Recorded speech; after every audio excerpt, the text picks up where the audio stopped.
Welcome, everyone, to the Shelby Township Board of Trustees meeting here on Tuesday, November 7th, 2017. Well, I understand, Mr. Grote, we have some special guests who will be starting our meeting. Oh, yes, yes, we do, Mr. Supervisor. We have Girl Scout Troop number 70063 from Epler Junior High, and we have Julie and Katie with us, so they can start a meeting for us. Okay, well, if you want to start the meeting, now would be the time. Good evening, everyone. I would like to call this meeting of the Shelby Township Board of Trustees to order. I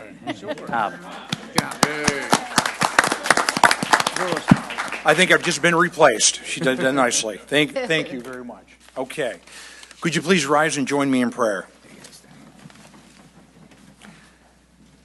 Dear Lord, we come to you tonight with thankful hearts. We are grateful for all the ways that you love us, provide for our daily needs, and walk beside us each day. God, you have promised to comfort your people in times of hardship and trouble. Tonight we ask that you comfort the victims and families of the Texas church shooting. Give them your peace that passes all understanding, and fill them with your joy. Send people into their lives to love them, to stand by them in this catastrophic grief, and to point them to you. And God, remind us that this is not our home. The tomb is empty, and you have risen, and eternal life is ours. Fill our days with opportunities to share your love with others so that they can join you in heaven. Fill our conversations tonight with your spirit, and fill us with your wisdom and kindness. In your Son's name we pray and begin as we begin this meeting. Amen. Amen. Could you please start the pledge? I pledge allegiance to the flag of the United States of America and to the republic for which it stands, one nation, under God, indivisible, with liberty and justice for all. Well, thank you very much. We do appreciate you coming up here today. Thank you. We've got three items here, but all of them are very important. We'll start with our Veterans Coordinator, Phil Randazzo. Mr. Randazzo?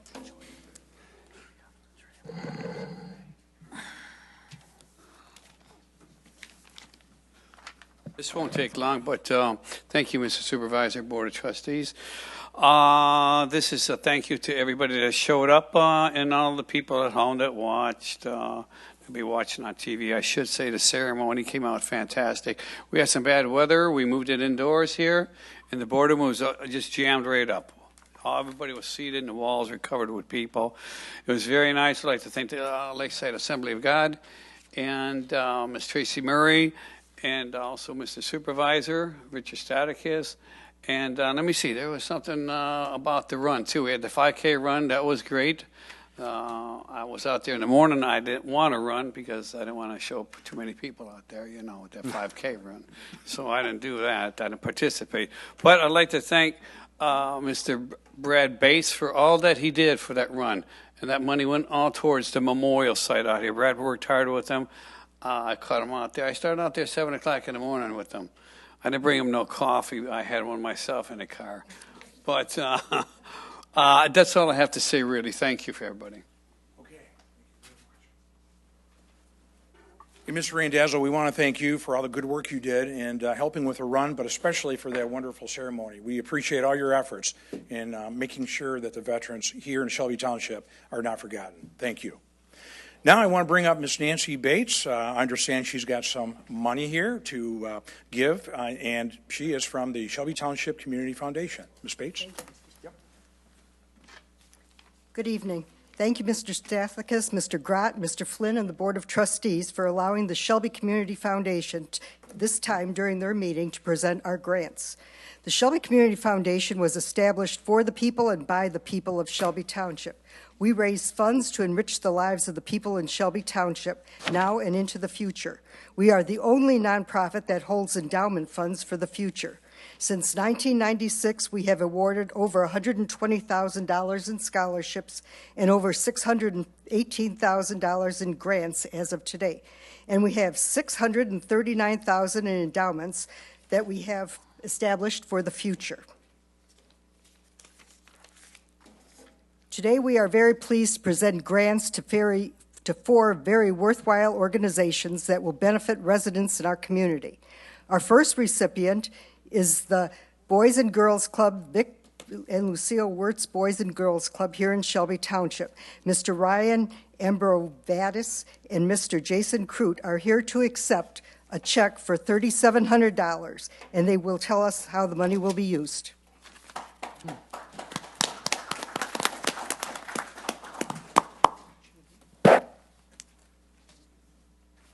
Good evening, everyone. As Nancy said, my name is Ryan Eberzitis, and I'm with the Boys and Girls Clubs of Southeastern Michigan. From our regional office, we serve 15,000 kids at 10 locations in Wayne, Oakland, and Macomb counties. From the bottom of our hearts, thank you from the community for supporting our Vic and Lucille Wirtz Club here in Shelby Township. We really appreciate it. It makes a difference, and 100% of your gift stays right here in Shelby Township at our Wirtz Club and helps our kids that come to our club from Shelby Township. So thank you from the bottom of our hearts for making a difference and for what you do for the kids. I'd like to introduce Jason Crute, who is our club director at the Vic and Lucille Wirtz Club. I'd just like to say thank you. This is going to enable us to purchase some soccer goals for our property. We do a lot of basketball and baseball, but one thing we haven't hit on is soccer at the club.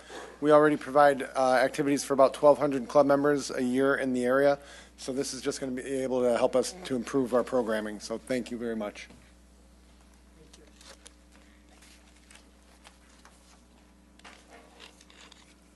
The Girl Scouts of Southeastern Michigan in Shelby Township are our next recipients. Mr. Batarian is here with some Girl Scouts to accept a $1,000 grant and to tell us how this grant will be used.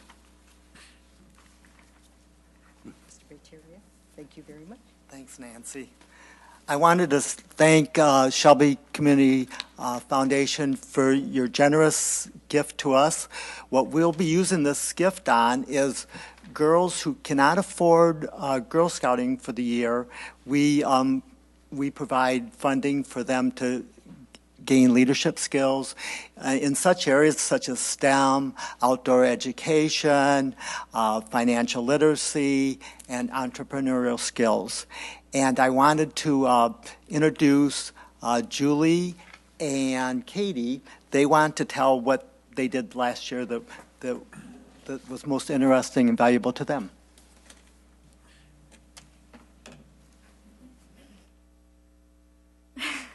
So in Girl Scouts, we always are working on like badges, and we always are doing projects to improve our skills and stuff. And like, and Katie can like tell them. Some things we've done, we've like gone to Mackinac Island, and we've also gone to Girl Scout camp for the past 2 years. And at Girl Scout camp, like, we improve our skills of like different things. Like we've done like archery and what else? Like we just do like different sports and like make different like crafts and things, and we just have a lot of fun and build friendships, and yeah.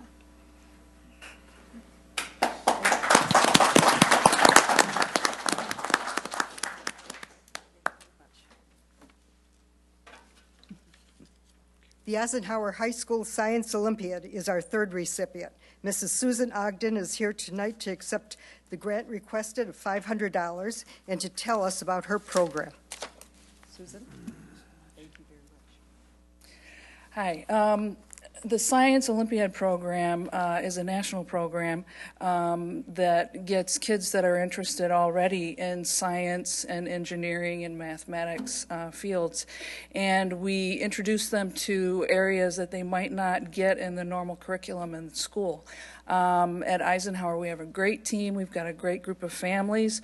All the parents help coach the kids in the various topics. And some of the things that the kids are learning this year, they're going to be building a hovercraft machine. They're going to do some forensic science. They're going to do some material science. In addition to the, chemistry lab and anatomy and things, but even the things that they would get in their normal program at school are they're getting at a college level. So this really encourages the kids to grab onto a particular area that they're really interested in, helps them focus their interests on what they might want to study, and helps train the next generation of scientists. So the Shelby Community Foundation has supported us for several years, and we really appreciate it because now we don't have to spend as much time doing fundraising, and we can get to the business of science. So this year we'll be spending the money on some of our registration fees for the tournaments we'll compete in, as well as buying, refreshing our chemicals for our forensic science and building supplies for hovercraft and things like that. So thank you.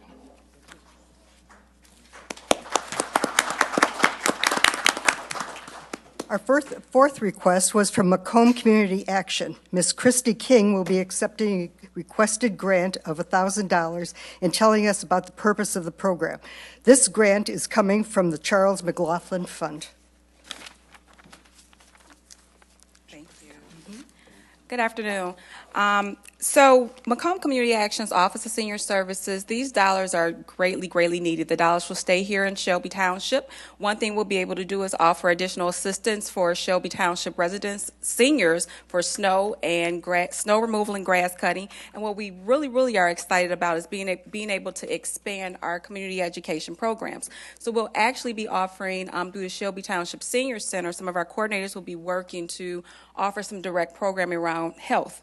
So the programs are open to the community, directly for seniors, but we never turn away anybody. So we're really excited, and we thank you so very much for reaching out to us. Thank you again.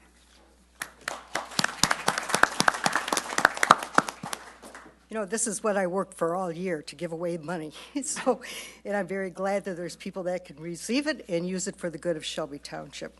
I would just like to say that 2 other grants were given this year to the Glenn Peters School and to the Macomb Intermediate School District and the MIP program for equipment to benefit children with special needs. These grants are possible each year from the Jamie Smiles Endowment Profits and will be given out this week by the fund founder. Also, in September, the Shelby Community Foundation held a women's luncheon and lecture, and it was on human trafficking. This event was very successful for us. We awarded a $2,000 grant to the Alabaster Gift for victim recovery and support services. We also gave a $500 grant to the Seroptimus International of Greater Macomb for human trafficking awareness, training for the trainer. 2 of Shelby Township's finest officers will be attending this program at our expense. To learn more about the Shelby Community Foundation, please check out our website, shelbycommunityfoundation.org, or call 586-909-5305.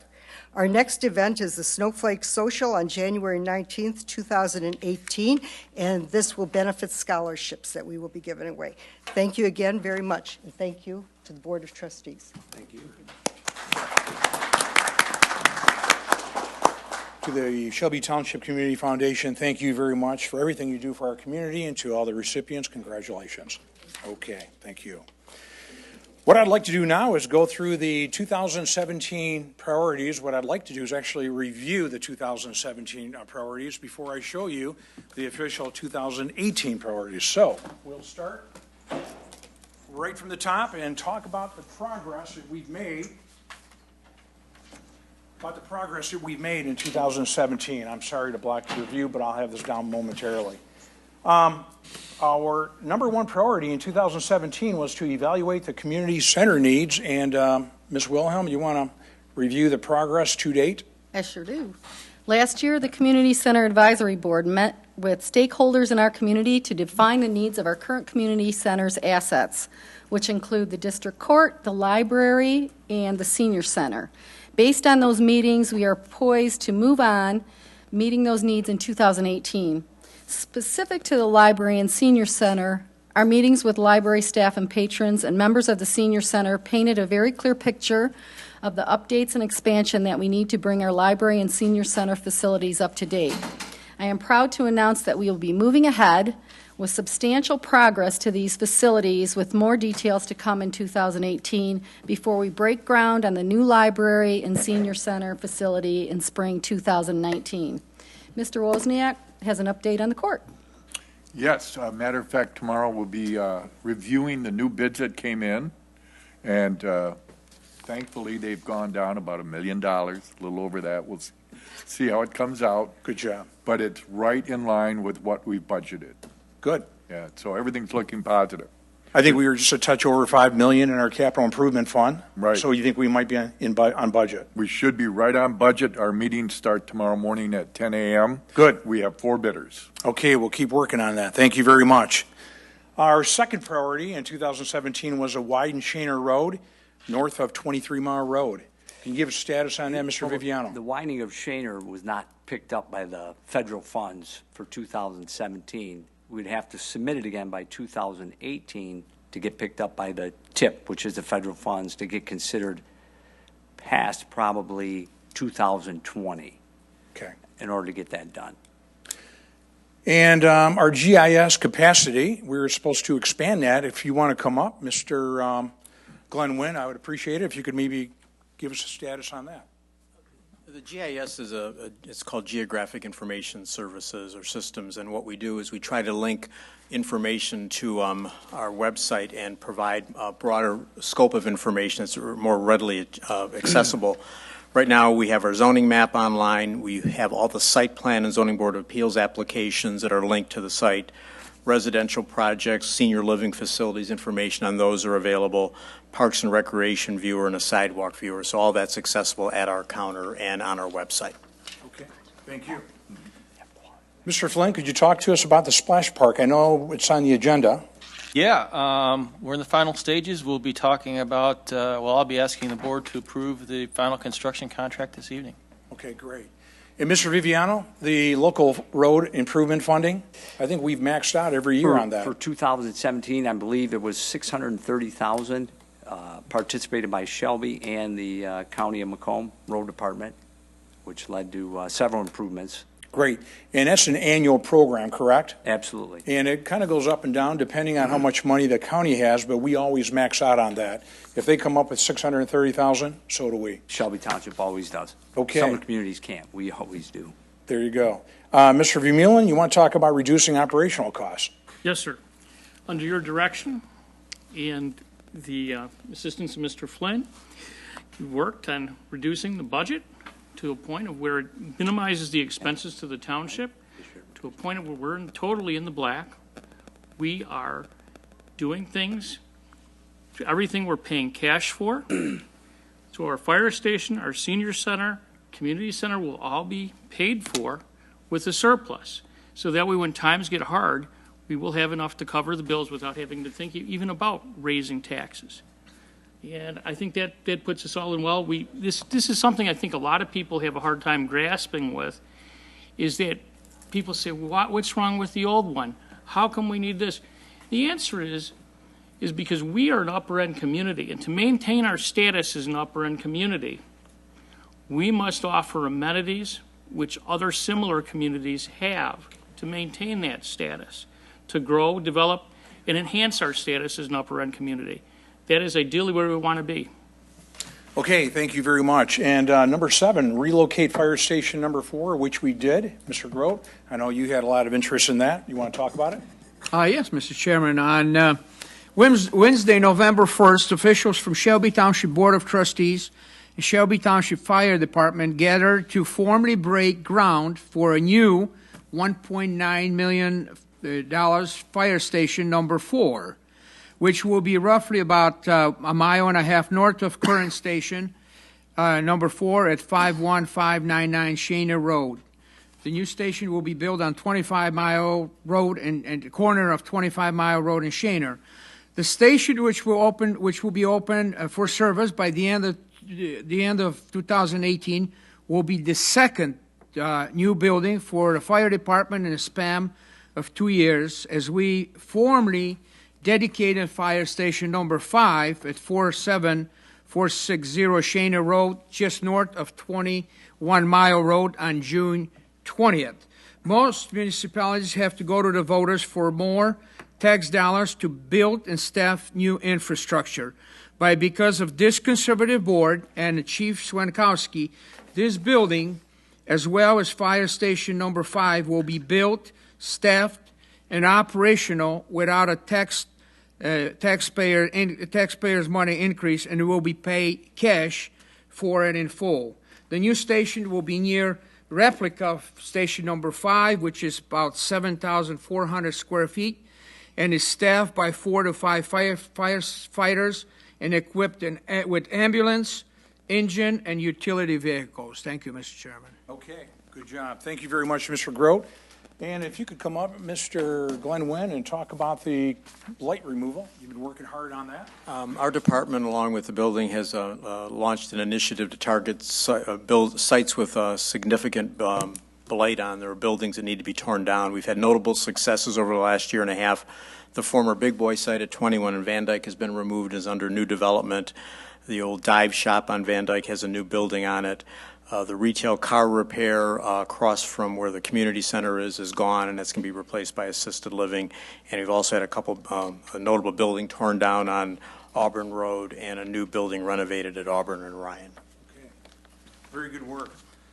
And finally, well, the modernizing the boardroom is something that we all did, and we didn't spend a lot of money, but we got new screens, we got new name tags, and cleaned it up a little bit, and I think it looks like new. So we were very happy with the results, and we checked that one off as well. And then finally, number 10, replacing Stony Creek Trail bridges is something we've been talking about for a couple of years. The money's actually been put away. I think it's something like $475,000. It's in the bank, and we just now need to do it. And believe it or not, it's actually on the 2018 priorities. It's even higher than it was in 2017. But I'm happy to report, or Ms. Wilhelm is happy to report, that we will be making some good progress in spring, I think, of 2018. Go ahead. The bridges along the Stony Creek Trail have been getting progressively worse. Bridges 2 and 3 must be replaced or the trail will have to be closed down. After meeting with the MDEQ, the bridges will be removed and culverts and asphalt pavement will replace the bridges. The MDEQ has agreed that this is the best course of action due to the hazardous condition of the bridges. In order to move the construction equipment in for the work on bridges 2 and 3, Bridge 1 will also need to be replaced. Wetland flagging is complete for bridges 2 and 3, and the consultant is preparing the documents for MDEQ permitting, which can take place over the winter months. Wetland flagging and topographic survey will take place for Bridge 1 over the next few weeks. Bridge 2 is over the area that conveys drainage for the Creekside subdivisions and an area west of DeQuinder, so careful consideration must be paid to ensure that all drainage is accommodated. And again, this will start in the spring of 2018. And I'm told by Fossil County and Associates it will be a 30-day job, so in about a month, sometime in the spring, it'll be started, ended, and we'll have new bridges. So we're looking forward to that. Thank you, Ms. Wilhelm. And I want to thank the entire board for working together as a team and getting all this done. And I also want to reiterate that something we talk about all the time. Yes, these are the top 10 priorities of 2017, but we will continue to focus on them until we finish everything in total. Now, having talked about 2017, what I'd like to do now is move on to 2018. These are the new objectives, the top 10 priorities of 2018, and I'll just go through them very quickly. As you know, we were talking about evaluating the community center. Well, now we're talking about building a new library and building a new senior center. It looks like it all might be one building, as Ms. Wilhelm said, but we'll find out. And I think, Ms. Wilhelm, you said we'll probably break ground in 2019 for the new library and senior center. Number 2, increasing 23-mile road capacity with all the new building going on over there by Walmart. That's going to be a big need. And I know that Vince Viviano and Mr. Huth and a few others and Mr. Grote, our state legislators, as well as some of our developers, have been working as a team to get some money from the state because it's going to be very expensive to expand 23-mile road where 59 meets. That's going to be in excess of $2 million. So we absolutely need to expand that. And, you know, the bad thing about local government is we never get our money until something is actually finished. Because the state will always say, as they did here, we believe you, but you have to build it first. and then that's how we verify. Well, now they can verify because we've got a lot of new buildings up and down 23 Mile Road and over there by Walmart. So we do have the buildings up, and they are moving ahead, and hopefully we'll get approval of some state funding very, very soon. And I do want to say the county has been a big, big part in getting this money from the state. And Vince, I especially want to thank you for your hard work as well. Planning. Yeah. And then building a new or widening Shaner Road, Mr. Viviano's already talked about that. It might be 2020, 2021, but that requires a lot of federal money, and that's just beyond our control. So when we get that federal money, we already have our money ready to go. And hopefully that'll be sooner than later, but no sooner than 2020. Building a new court, I think Mr. Wozniak has talked about that. We will be breaking ground in 2018, and that'll be in the spring of 2018. Expanding the police station is something that we're going to talk about later in today's meeting. That's something that we talked about back in 2012 when we built this station. We said we have $4 million, so we're not going a penny over that, and we didn't. And we said we're going to build the station so we can easily expand when we need to expand. And here we are, 5 years later, we need to expand. And that's what we're going to do, and we'll talk about that later on the agenda. Centralizing and enhancing Township website, that made number 7, and that's something that hopefully we will get done in 2018, especially if the Director of Community Relations passes tonight. And we'll talk more about that. Improving 21 Mile Road is something that is really a need now because of all the activity on 21 Mile Road. Because of the Hall Road traffic, everyone started using 21 Mile Road. Now, it never was in great shape, but now it's in terrible shape as a result of the very accelerated depreciation because of Hall Road. And I'm very happy to say and report to you, as you probably already know, Hall Road, that initiative is finished. And then redesigning a 26 Mile Road. Mr. Viviano, can you talk a little bit about what we mean by redesigning 26 Mile Road? We, as the road department, looked at it a couple times. I think we talked with you, and that was when the prior director was there, but I talked to the current director, and if we did it, you would take some of that median away and create stacking lanes so traffic isn't hanging out on 26. But instead of having two-way turnarounds, you would have possibly 2 west to east and 2 east to west, and just be single turnarounds with a stacking lane. So we're going to start to try and see what that design would look like. Yeah, because right now when you travel down 26 Mile Road, you almost make an immediate left because there's no turn lane, and hopefully that can be fixed. You have 2 vehicles going opposite direction, east and west in there. Okay. So the minute you get 1 car on each side, you can't fit any of the traffic in there. Okay, we're working on that. And hopefully we'll bring some closure to the splash park at Gene Shepherd Park in 2018. So that's it, and I just want to reassure everyone that these are not the only priorities, but these are the top 10 priorities that we're really going to be focusing on. But we've got a lot of other things, as Mr. Vermeulen said, that we're looking at, always looking at. And as you know, our rating has been has been up a notch. We are now at a AA+. I think we've been that way, Mr. Flynn, for a couple of years now, and we've got one more notch before we have that AAA. So we're working on that, and I want to assure you, too, that everything we do pay cash. We are not going to increase the tax millage. We haven't, and we will not. So if we can't pay for it now, then we're not going to purchase it. And this board has done a marvelous job managing the money, and I want to thank you, and it's been a pleasure working with them. So that's it for the top 10 priorities. Thank you very much. And now, if you could take the roll call, please. Michael Flynn. Here. Stanley Grutz here. Rick Stefficus. Here. John Vermeulen. Here. Vince Viviano. Here. Lynn Wilhelm. Here. And Doug Wozniak. Here. Everyone's here. I just want to say, Mr. Turner, I'm not going to tolerate anyone hollering out, and if you do it one more time, you will be asked to leave. Okay? Thank you. Okay. Is there a motion to approve the consent agenda that has been proposed? Mr. Chairman. Mr. Grote. Minutes, board meeting, October 17, 2017. Work session, October 17, 2017. Move to approve the minutes as presented. And B, assignment of storm sewer easement. Move to concur with the recommendation of Dave Miller, Director of Public Works, assign the existing 30-foot wide storm sewer easement as described and shown on Exhibits A and B of the attached storm sewer easement documents. C, introductions of ordinance number 280.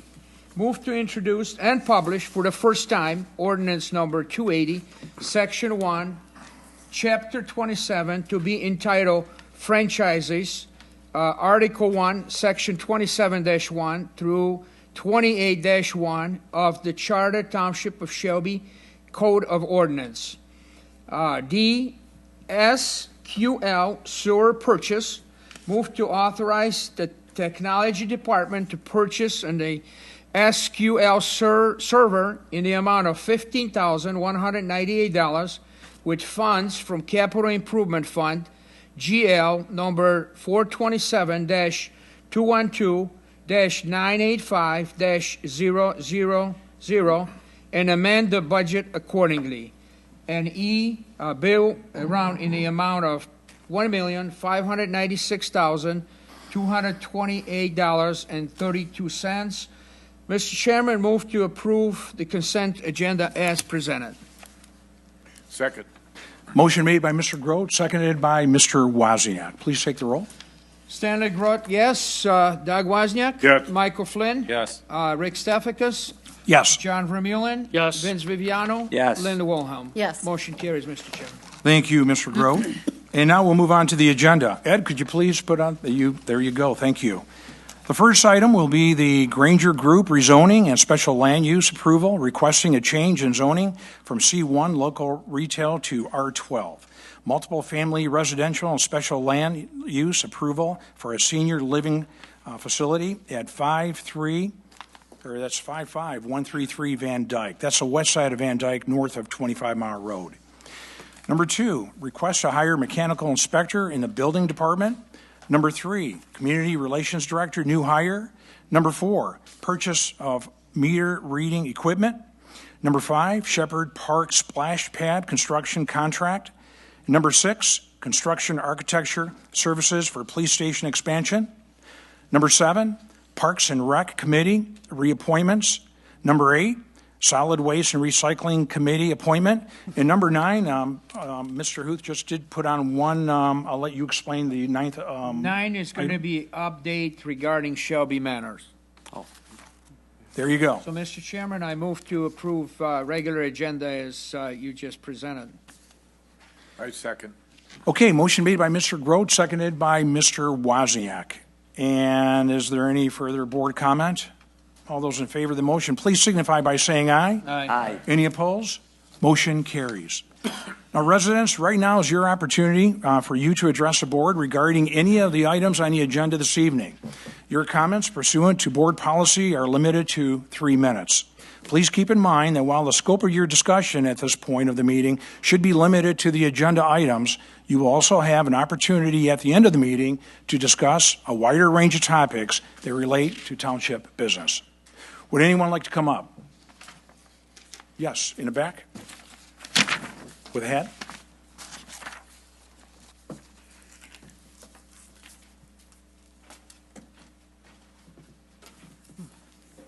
Conservative Shelby Township resident. Last meeting, you had the master plan. You're deviating with the master plan on item 1 here. What good is a master plan? We're spending all that money, and you're doing all this deviations. Are they paying you off? Request for a hire of a mechanical engineer, inspector. Is that a replacement or a new position? Community Relations Director, new hire. Is that some new type of project that you have? That's costing us money. Is that a contract employee or is it a union contract employee that's going to be? I'd like to know that. Meter reading equipment. What's wrong with the meter reading equipment that we have presently? And at the splash park, when that is open during the summer, is that going to have to be under supervision there with all these kids running around there? I know it's going to be a lot shallower than they originally wanted, but is that going to be under supervision by a paid park attendant? And I thought we had enough room with our police station. It seems like that's all we're doing now is spending an awful lot of money on that. And one thing, too, you're saying that taxes, millage hasn't gone up. But one thing you didn't tell... Excuse me, we're just talking about the agenda items right now. Okay, well, this is part of it. We're not talking about tax millage right now, but at the end of the meeting, you can talk about Well, that. this is regarding it, too. We're paying for it through our assessments. Anyone else? Parks and, you're going to have somebody there, one of your yes people. Yeah, I got that. And then, you said your yes people, yeah. I'm glad you said that. And Shelby Manor, I'd like to know what's going on there, too, if it was rebid or not. Okay, thank you very much. Anyone else? Yes, in the back. Number 9. Yep.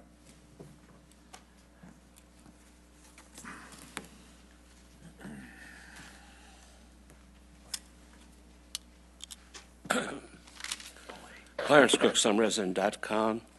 On the number 5 Shepherd Park, was 3 bids needed on this contract? And how much was the cost on each bid, if they were? Do you take the bid on at the lowest cost? Is that the one that you took? I mean, what I read, these are the questions I had on that. Number 6, construction, architectural, and services for the police expansion. This expansion is on coming out. Is that coming out of the police budget for that expansion? Are we paying it from the improvement fund? What is the cost? I think I heard $4 million. Mr. Staffikas, please clarify if it isn't. I will clarify. Has the services been completed on this architectural thing? Has it been done, or are we just starting the process of trying to get someone to do that? Did you need 3 bids on this project? Wouldn't it be more economical if you got the completed architectural campus done at one time, everything at one time with an architectural rather than individually? You might, has anyone on the board considered that, and or do you have a preference to handle each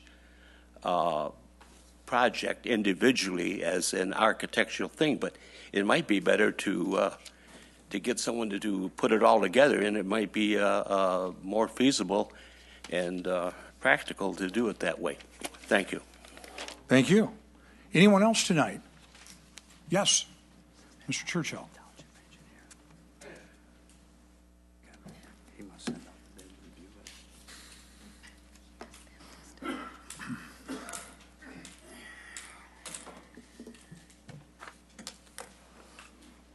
Ron Churchill, Mound Road. Mr. Supervisor, I want to start with that splash pad first.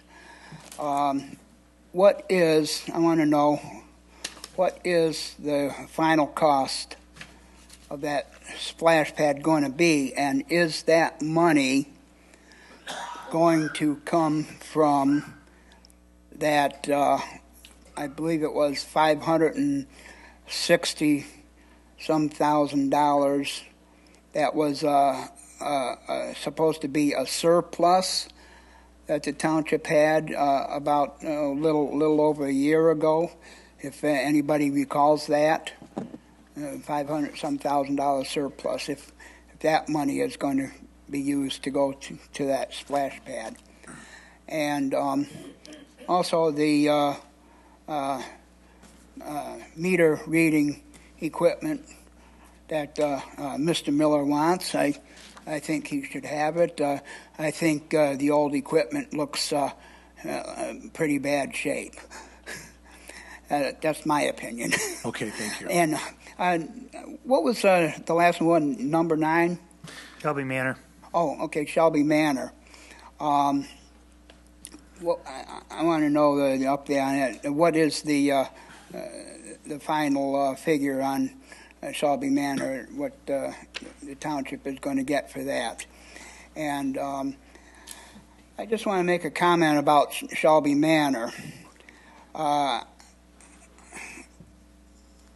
these seniors in Shelby Manor, they really don't know what's ahead of them. I happen to know some stuff. I know why, the reason the township actually sold Shelby Manor, and it's not what you all think it is. It all has to do with sustainable development, and eventually, in a few short years, Shelby Manor is going to be deemed blighted, and the developer that has purchased it, eventually there's going to be a high rise there. It's all about stack 'em and pack 'em housing, because this community is deemed sustainable development. 30 seconds. According to the New World Order, Agenda 21. It's slowly taking place. Thank you. Okay, thanks for coming in. Anyone else? Yes, ma'am.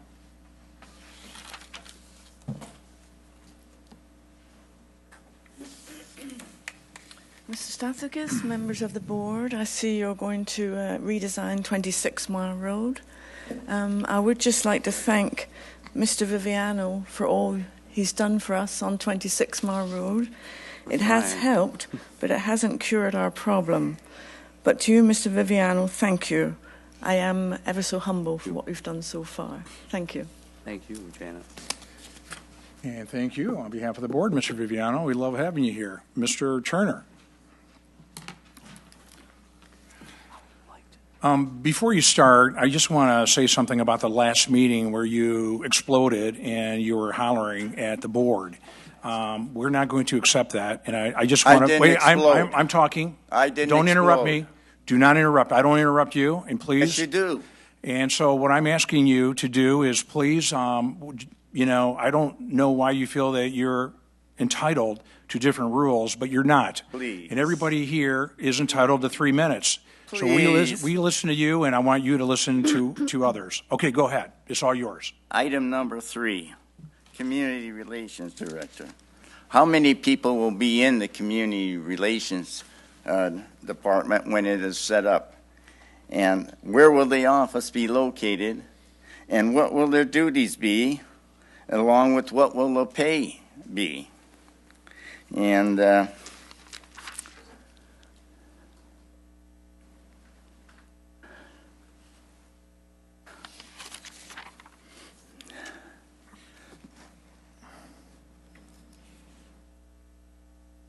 I'm looking at this board up here, and I see no gridlock and no questions in their face to whatever you want to do. Well, you got a rubber stamp. Okay, board. well, that's enough, Mr. Turner. You're done. Thank you. Anyone else tonight? Okay, we'll go ahead and start the meeting, and we'll start with the Planning Commission. Mr. Wynn, the Granger Group rezoning. As he's setting up for his presentation, we're asked to consider a site that would require us to approve a special land use and request for a change in zoning designation. And the parcel is over 5 acres, and it's located on the west side of Van Dyke, north of 25 Mile Road. And if approved, the site will be used as an assisted living facility. Our Planning Commission held a public hearing on October 23rd, and it recommended the Township Board approve this request.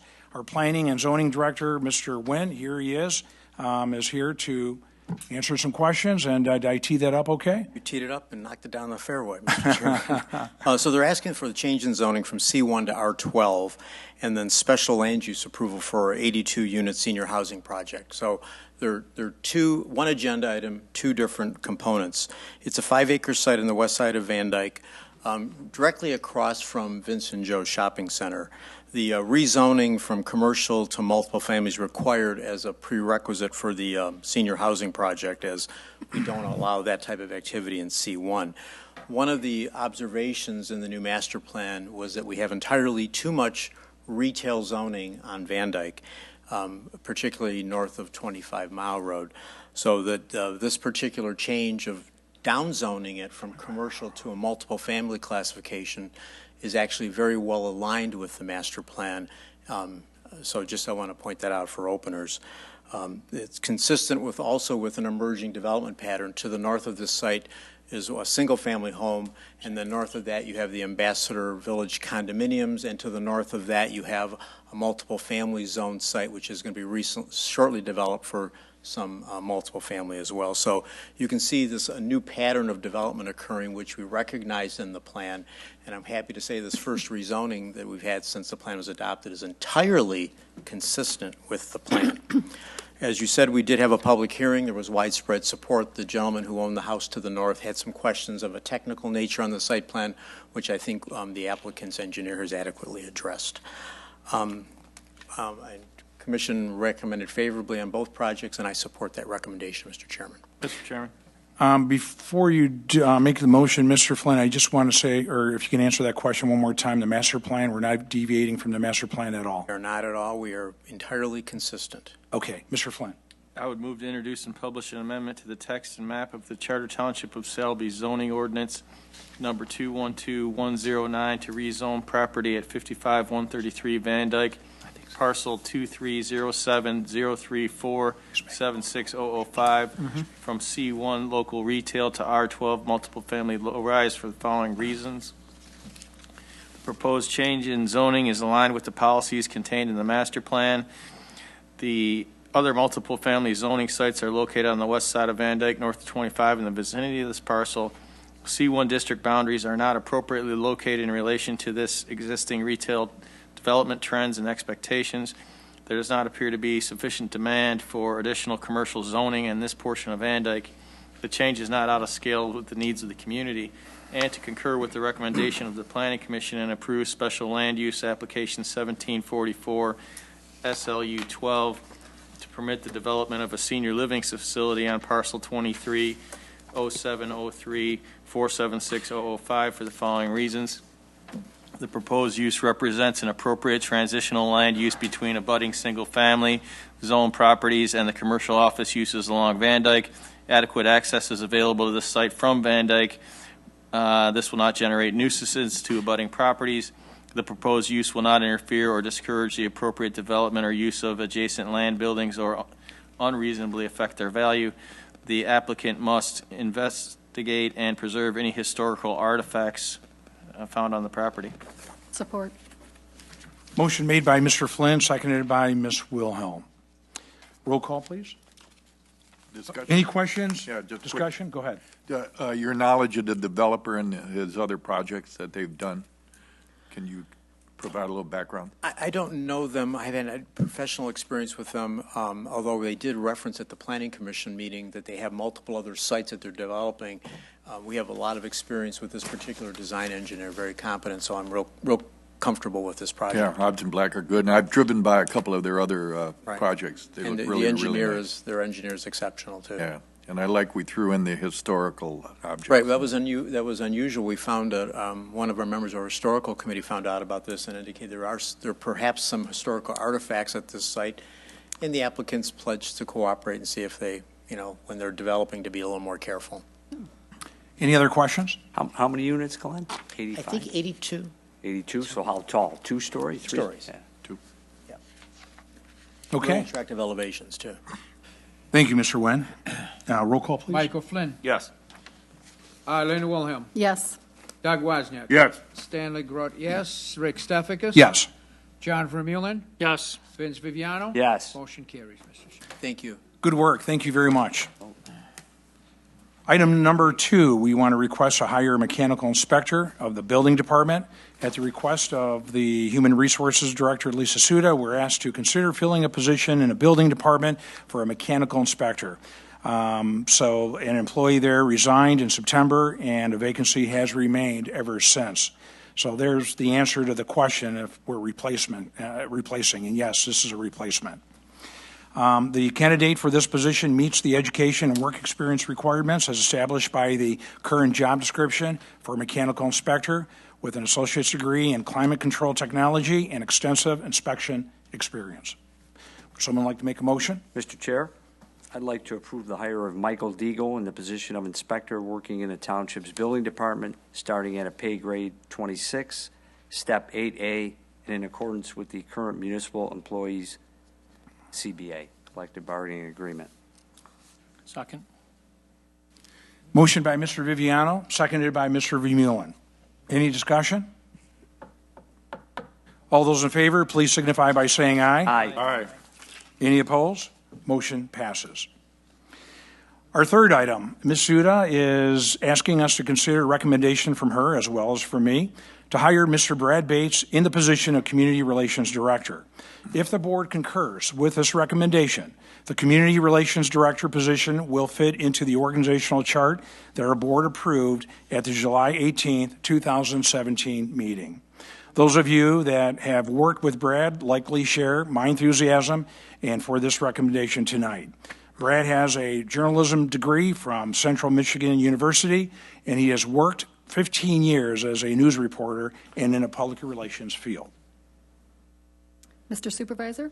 Yes, Ms. Wilhelm. I move to approve the hire of Brad Bates in the position of Community Relations Director at pay grade DHA, Step 1A, effective November 8, 2017. Second. Motion made by Ms. Wilhelm, seconded by Mr. Vermeulen. Any discussion? There were some questions from the floor. Number of people in the Community Relations Department. Well, we have 2 full-time people. This will be the third, and we had 3 full-time people before. So it'll continue to be 3 full-time people. We're paying the wages with the money that we're saving in part-time labor.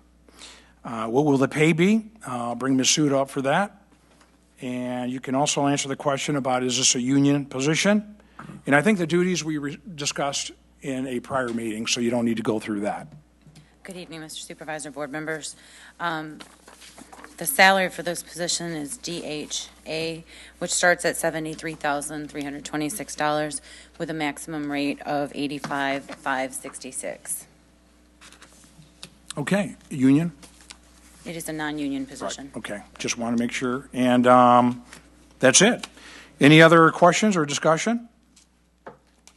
All those in favor, please signify by saying aye. Aye. Any opposed? Motion passes. Next, purchase of meter reading equipment. Here, our DPW Director, Mr. Dave Miller, has suggested that we consider tonight his recommendation to purchase replacement meter reading equipment. Generally, his department and our township put matters out for bid. However, this item was not appropriate for bid, as it's a proprietary software to be used with Neptune meters. If approved tonight, the purchase will not exceed approximately $42,000. Motion, please. Mr. Chairman. Mr. Wozniak. I move to concur with the recommendation of David Miller, Director of Public Works, and authorize the purchase of replacement meter reading equipment from Ferguson Waterworks Meter and Automation Group at a cost not to exceed $42,010. Funds for this purchase are available from the water and sewer reserves. Support. Motion made by Mr. Wozniak, supported by Mr. Viviano. We had one question. What's wrong with the equipment now? If you want to come up and address that, please, Mr. Miller, DPW Director. Mr. Supervisor, board members, the equipment that we're currently using is 15 years old. As with any electronic equipment, it comes to the end of its life cycle. We're no longer able to get this equipment repaired when it breaks down, which it's doing more repeatedly. Okay, thank you very much. Discussion, questions? All those in favor, please signify by saying aye. Aye. Any opposed? Motion passes. Number 5, our Township Treasurer, Mr. Michael Flynn, has been leading the way with respect to the Shepherd Park Splash Pad construction project. Mr. Flynn, it sounds like the board made a good decision when it rejected the previous proposals for the project. Yeah, they sure did. I could start with a couple questions from the floor. I think most of us remember that they've been answered repeatedly, but just to remind the public, I'll answer them again. Yes, we're planning to have an attendant, and no, there is no depth to this. It's a pad, literally a pad, so there's no chance of drowning. And then Where's the money coming from? The money is coming from a mix of private donations and the property sale of the Cherry Creek property lots, which we got, I think, about $300,000 for those, and we had about $65,000 in private donations. But yeah, the board and the public will recall that back in June we had solicited some prices from a couple of different vendors. One came in at $300,000 and one came in at $432,000 and some change, and we decided not to proceed at that time. And I know there were some second guessers out there that says, you know, the price is the price, and you got to do it or not do it. But on some what turned out to be very prophetic advice from our township engineering consultants and Parks and Rec Joe Youngblood, we waited till the end of pool construction season, and we were able to find a third vendor with due to some shrewd negotiating from Joe Youngblood, our Parks and Rec director, and our engineering team. We're able to get that price down to $208,282, which is almost $100,000 in savings over the previous low price that we found, and over $200,000 in savings over the high price that we had obtained. So we're going to give them the flexibility to break ground as they see fit, with the stipulation in the contract that it be open in time for Memorial Day. The best guess from the contractor, and it's highly weather dependent, is that they may be able to break ground in March. But the idea is that if the board approves this measure tonight, or this contract, we'll have a splash pad for the kids and families on Memorial Day next summer. So with that, I would move to award the Fire Chief Gene Shepherd Park splash pad construction contract to Michigan Recreational Construction at a cost of $208,282.42. Funds are available in account 497-497-972-200. Support.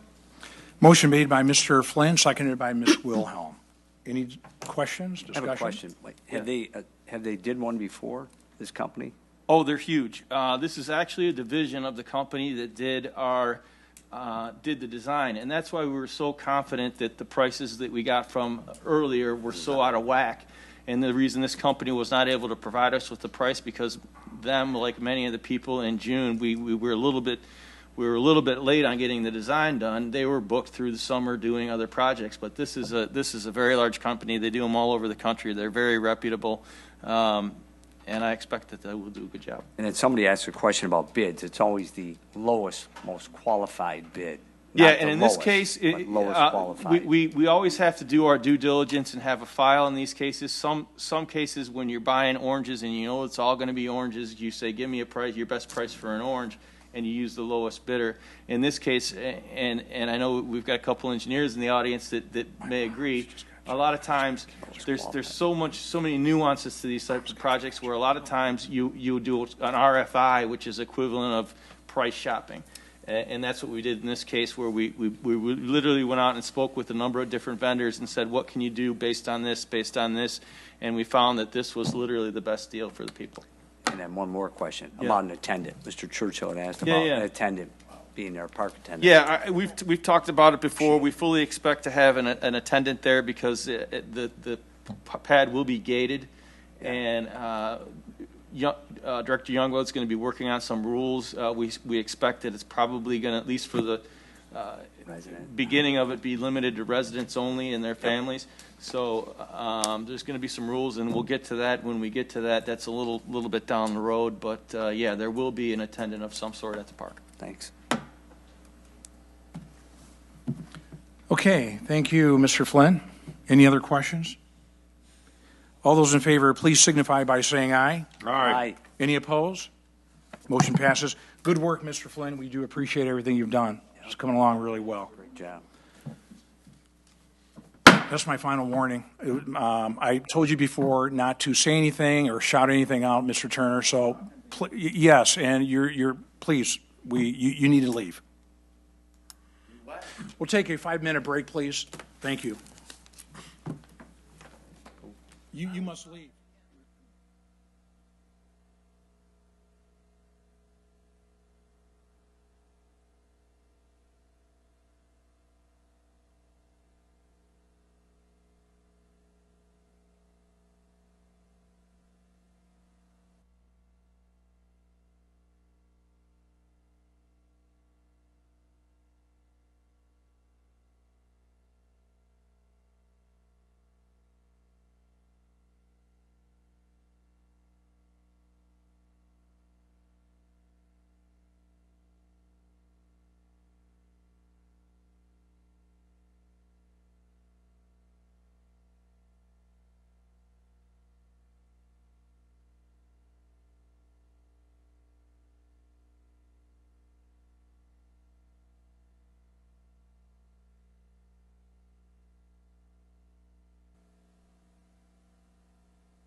Okay, I really do want to apologize. We did have someone, I know we've got some students in here, and I apologize you have to see all of this, but sometimes we do have people who they just do have outbursts and they don't want to take their turn. Obviously, everyone's got 3 minutes, and we want to keep it that way, and that's how we run an orderly meeting. So again, everyone will have a chance at the end of the meeting to ask questions or discuss anything they may want. So sorry for that, but I think we have restored order back to the meeting. Okay, so did we vote? Number 6, no. Number 6, okay. So now we're doing the construction architecture services for the police station expansion. Here, our township engineer is asking us to consider a proposal by the engineering firm of AEW to prepare architectural services for the addition being considered for our police department. The current plan is to add approximately 7,200 feet to the building, as well as to renovate approximately 3,000 feet of the current building. The renovation will focus on the operation and holding areas of the current site. And before anyone says anything, or makes a motion, Chief, could you please come up and maybe just kind of give a bird's eye view of what we're trying to do here? Good evening, Board. Thank you for your time. Back several months ago, it was brought to my attention by my staff that the police department was having challenges with space. We're running out of space. We have several specialized units now. They're up and running. One of them is a traffic unit. A day traffic unit is out there combating the commute every morning. So besides the space, the township is also growing. We're up over 78,000 residents now. I do have in the master plan, we're going to be expanding the police department, the number of sworn officers with the board's approval and strategic agreement.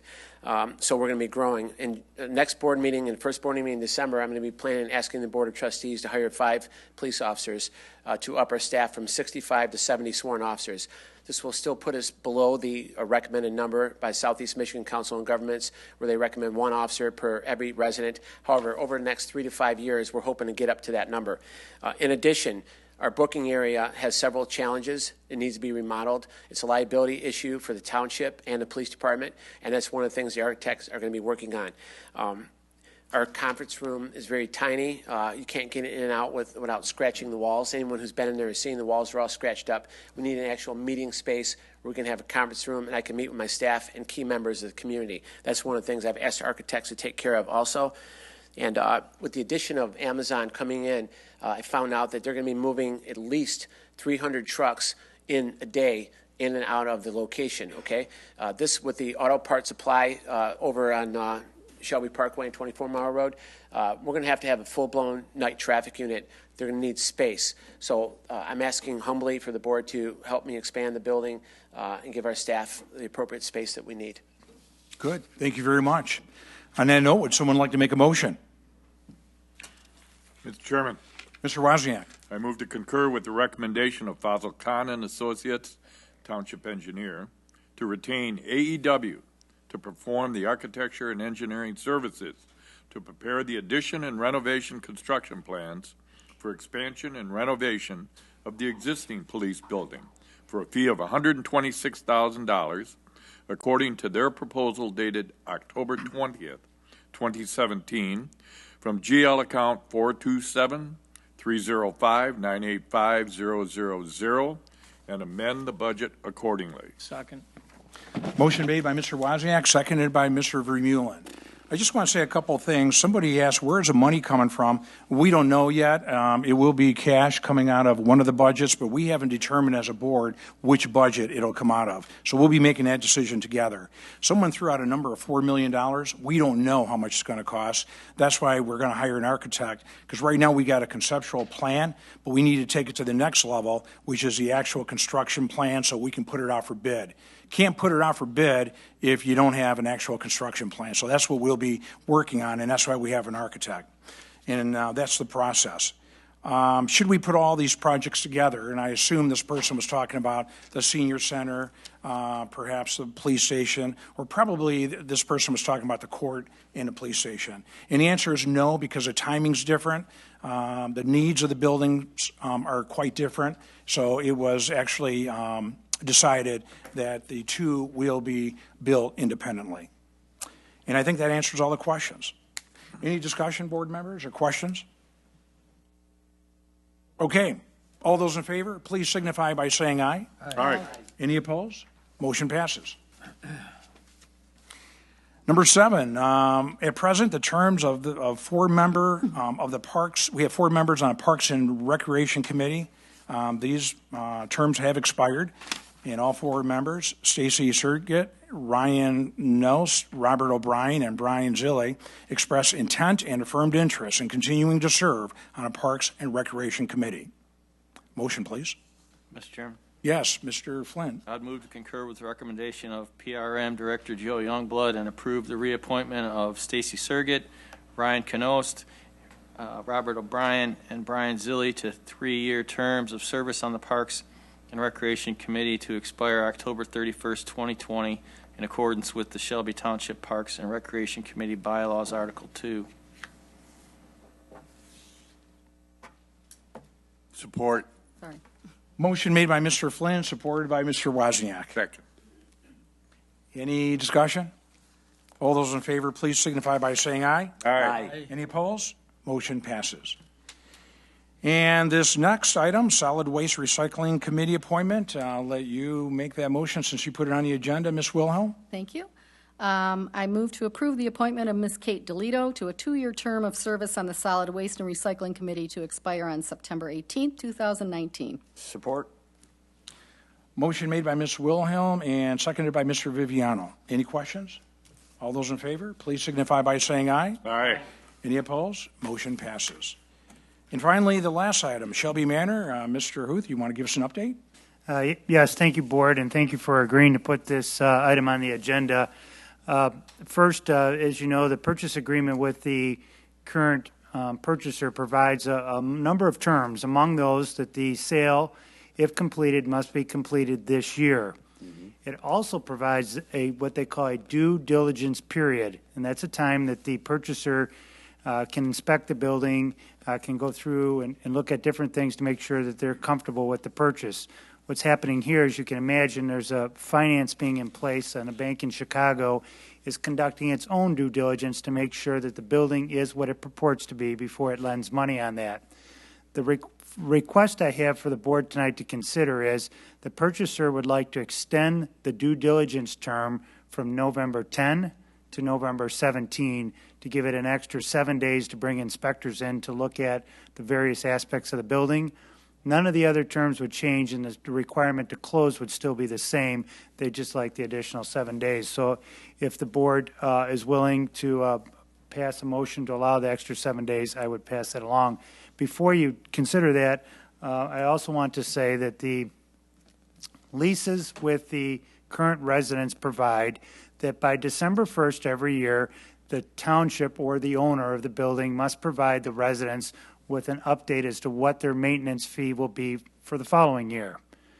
Well, as it turns out now, the building will likely be sold between December 1st and January 1, so the township, if it still owned it, will have missed a deadline. The purchaser, if it buys it, will have missed a deadline. So what the purchaser is going to do is provide notice that the maintenance fees are going to go up by $35.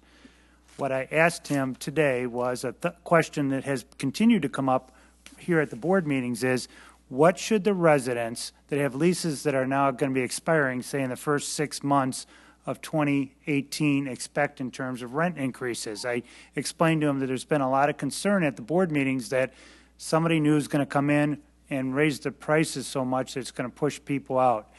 He told me to pass along to the board and the members of the community that the rent's staying the same. They're going to increase the maintenance by $35, something in the range that has been done consistently by the board to cover expenses. But with the current residents, he's content, as these leases come up next year, to leave the rent at the same price. So my ask for the board tonight is to consider a motion to extend the due diligence period by 7 days. 7 days or 10 days? Just 7, thank you. 10th to the 17th. Oh, 10 to the 7th, okay. So moved as described by the Township Attorney, Mr. Chairman. Second. Motion made by Mr. Flynn, seconded by Ms. Wilhelm. Any further discussion? Yeah, Mr. Huth, what was the term of the maintenance fees from when to when? Be January 1, 2018 through the December 31, 2018. Good, thank you. Any other questions? Is there still hard money up, Rob? Yes, there is a $50,000 non-refundable deposit. Yeah. Okay. All those in favor, please signify by saying aye. Aye. Aye. Any opposed? Motion passes. Okay, great. We got through that quickly. Now, we'll do announcements. We'll start with you, Mr. Viviano. I don't have any, sir. Okay, Ms. Wilhelm. I have two. First, I just want to give a shout out to all the kids, Principal Brad Suggs, and Music Director Jessica Nicolia of West Utica Elementary for their fantastic Veterans Day celebration yesterday. Man, they went above and beyond to honor those who serve our country, so I just wanted to give them a shout out. Also, I'm excited to announce a new contest this year that will allow one gifted student to play a special part in our annual Shelby Township Aglow festivities. Along with Macomb Charity Connect, Shelby Township is sponsoring the 2017 Shelby Township Christmas Coloring Contest. The winner of this contest will greet Santa Claus on stage at the Christmas Aglow event this year and present Father Christmas with the key to the township. The contest is open to Shelby Township residents in grades kindergarten through second grade. To participate, artists need to color the Shelby Township Christmas tree logo and include their name, address, and phone number on the back of the coloring sheet. One entry per person.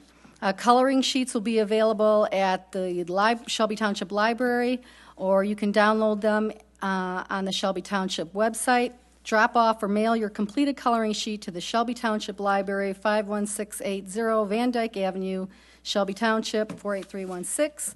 Coloring sheets must be received by December 1st at 4 p.m., and then we will have all the entries displayed in the Township Hall through January 3rd, 2018. Okay, thank you very much. Mr. Flynn? Nothing tonight. Okay. Mr. Grove? Mr. Vermeulen? Nothing, sir. Mr. Wozniak? I'm here. All right, library. What better way to celebrate the season than to give the gift of reading? The Friends of the Shelby Township Library are offering their Books by the Bundle sale starting November 21st and running through December 21st, or while supplies last. Themed book bundles are beautifully wrapped in ribbon and ready for affordable gift giving at only $6 each. New bundles are added daily. Hurry in because they do sell out quickly. Yes, they do. Annual holiday tree trimming party, Thursday, November 30th, 6:30 to 7:30 in the library in the atrium. It's all ages. A family program. Celebrate the upcoming holidays by joining in the library's annual tree trimming event. Children can decorate ornaments to trim the tree or to take home. Cookies, refreshments, and holiday music will also help you to get in the spirit. I also have the runs that are coming up, or do you have those, Mr. Supervisor? The Jingle Bell? Go ahead. The Shelby Township 8th Annual Jingle Bell Run, Sunday, December 17th. It's a 5K run, walk, or whatever you want to do to get from one end to the other. There's over $2,500 in raffle prizes. The proceeds to benefit the Macomb County Special Olympics. Mail your completed entry form on payment to the Jingle Bell Run in Shelby Township. You can make checks payable to the Jingle Bell Run. And I'm looking for a phone number here for Michael Ward, 586-484-5523. And then also next year already is Run the Creek. That's the night run. That one was very successful last year. That'll be Friday, April 20th, just to give you an alert, and we'll follow up with details later. Okay, great. Thank you, Mr. Wozniak. The Clinton River Watershed Council wishes to announce, and by the way, their motto is protecting, enhancing, and celebrating the Clinton River, its watershed, and St. Clair for over 45 years. But they're asking for volunteers. They are in need of volunteers so they can send out a very large mailing. And it's going to be this Thursday and Friday, 9 a.m. to 1 p.m. and they're requesting the help from our wonderful volunteers to assist with this large mailing at the end of the week. And the time is Thursday, again, November 9th, 9 to 1, and Friday, November 10th, 9 to 1 as well. And the tasks are very simple: folding, stickering, and stuffing envelopes, and there will be snacks and refreshments. If you wish to volunteer, please call 248-601-9606. Again, that's 248-601-0606. Okay? And also, if you're wondering or curious about where our water goes, there's going to be a Stormwater 101 class, how you can help manage stormwater runoff. This is going to be a presentation, and it's on the ins and outs of the stormwater runoff, and you can learn more about how this all happens and why it's important. And this is going to be November 16th from 6 to 7 p.m., and it's in Roseville. If you have any questions, again, please call 248-601-0606. Okay?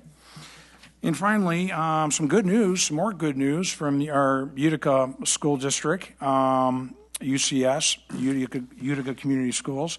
6 Mellow Junior High school students have been selected for a prestigious statewide honors choir.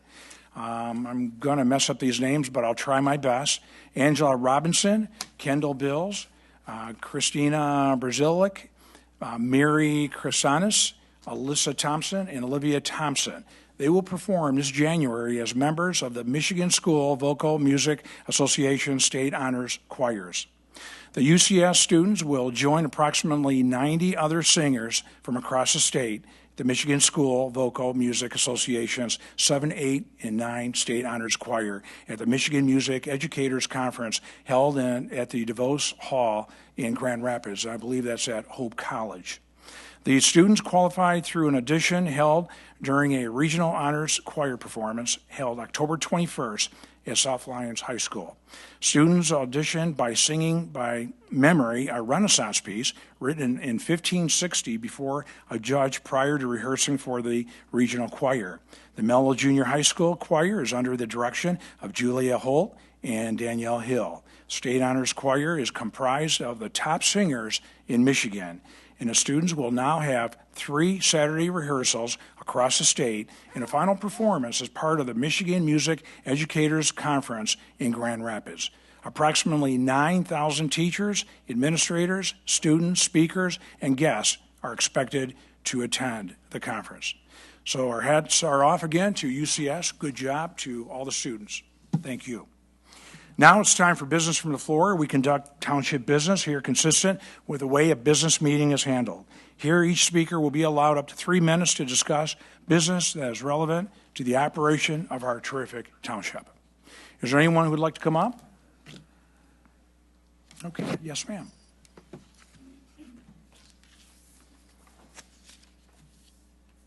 Mr. Stathakis, members of the board, Janet Moore, Shelby Township. A few months ago, a gentleman stood here and asked for jackets for our police dogs. Of course, there was a thundering excuse why they shouldn't get them. That would hamper their movements. I think that's rubbish. The dogs will get used to them the same as the officers. And with 30 dogs in the last 3 years being either shot or stabbed to death, I think the situation speaks for itself. I seem to remember our last officer and dog trained either in Sweden or Denmark, which must have cost hundreds of dollars. If that dog was killed in the line of duty the first time sent into a situation, what a waste of money when a jacket might have saved its life and saved the officer who had struck up at such a bond with the dog a lot of grief. It seems the Troy police dogs now have jackets, so how about it? One other thing, Rochester has signs saying a Purple Heart City. I think it would be great if we had similar for our Purple Heart recipients. I don't know how many we have in Shelby, but we do have one, Mr. Randazzo, who seems to do a lot for the community and I feel deserves an honorable mention. Thank you. Okay, well, thank you very much. Actually, Ms. Randazzo, I believe, is a recipient of 2 Purple Hearts. Yep. Anyone else tonight? Yes, in the back with a hat.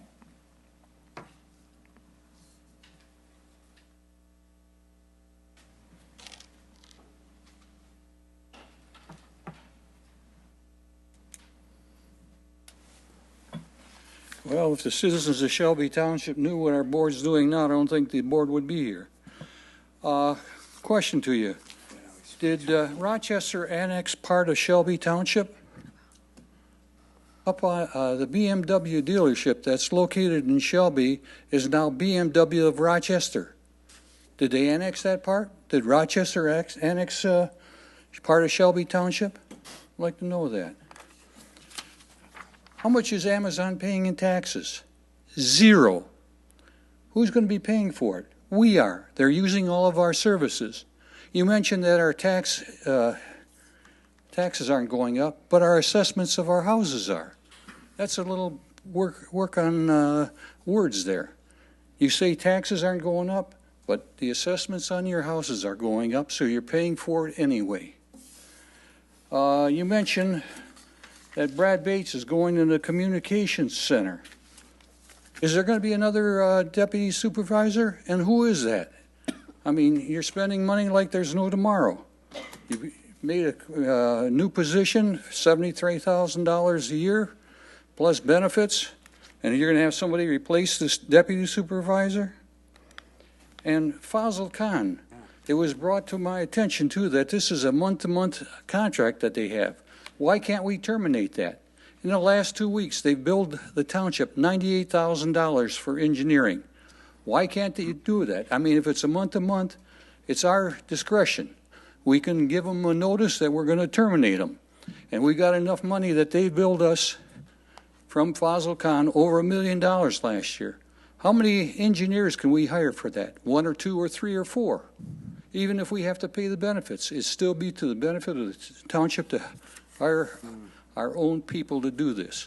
And there is money in there. If you're spending that kind of money for Fazil Khan to come in here and so-called do the engineering, and grant you, he's not guilty until he's proven guilty. But it's still a black mark on the township. And another thing, have you ever turned over that money to the Veterans Committee? I mean, last time he was talking on both sides of the mouth.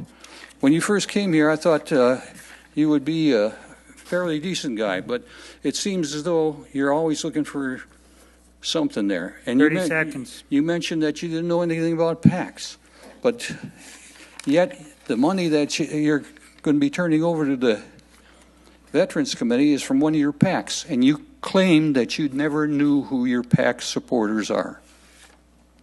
Okay, thank you. Actually, that last comment you made, that's impossible because all the contributors are actually on the internet. All you need to do is go and find out, not only for me, but for everybody as to who the contributors are. So that's not true. As far as the Veterans Committee, yes, I will be paying back in excess of $12,000, and Mr. Randazzo is very comfortable with that commitment, and we hope to have that taken care of, as I said in the last 2 meetings, by the end of the year. So that hasn't changed either. As far as another position, you mentioned Brad Bates. Yeah, we do have a new position, but your comment about us spending more money, no, we're spending less money. In 2008, we had 292 full-time civil service workers here in Shelby Township. In 2017, today, we have 276.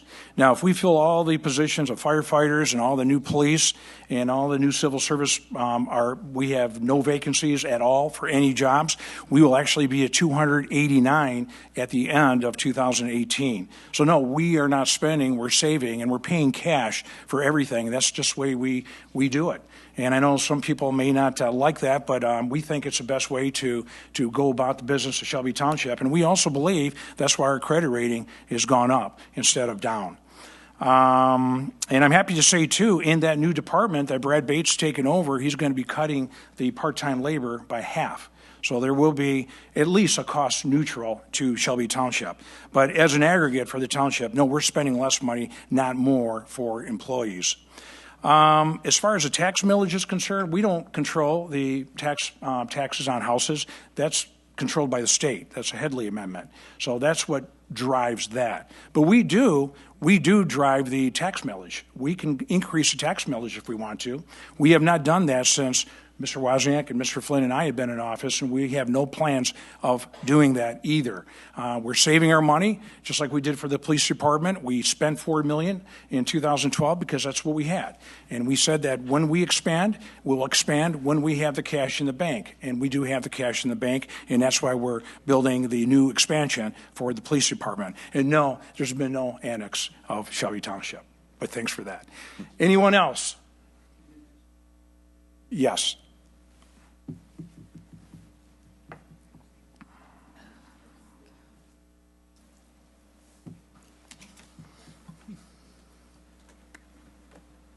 Gary Galassa, Shelby Township. I couldn't call to find out the answer to this question, as you sometimes recommend, because one of my patients told me this afternoon, who lives in Shelby Manor, that they're tearing out the parking lot in near Building 3, and people couldn't park there for whatever reason. Is this a way to juice up the property? Who's paying for that? Does that come out of the normal expenses that have been assigned for this past year, or is it just a way to bolster the look of the piece of property itself, and are we paying to be able to sell this place? Is it the fact that the $1 million less offer because it's not worth it? Is this something that we're doing to address this so we can sell that? The second question is, I don't know who did it. I know Mr. Viviano probably has something to do with it, but the bungling of the traffic issue on M23 and 23 Mile, that traffic is ridiculous. When I moved here almost 26 years ago, the Visteon plant was on its way down as far as traffic, but that traffic went up and down Ryan. If you put 200 trucks, 20,000 people, that's probably 3 shifts of 7,000, whatever. Who's going to bungle this next transportation issue? Well, Ryan is a piece of crap to begin with. Is it going to be widened? I don't know. This says something about moving the traffic onto Mound. Has anyone thought of this in advance of allowing this company to come in with the massive amount of truck traffic that there is going to be? So can anyone answer that question or address any type of thought process that has gone into this in advance of a company who's coming in and paying us no taxes to begin with? There are some improvements to 23. There are some improvements to Mound. I presume he's talking about, he said M23. I presume you're talking about 23 Mile Road and Mound. Okay, go ahead. The Van Dyke Freeway, we have nothing to do with. That's MDOT. Yeah.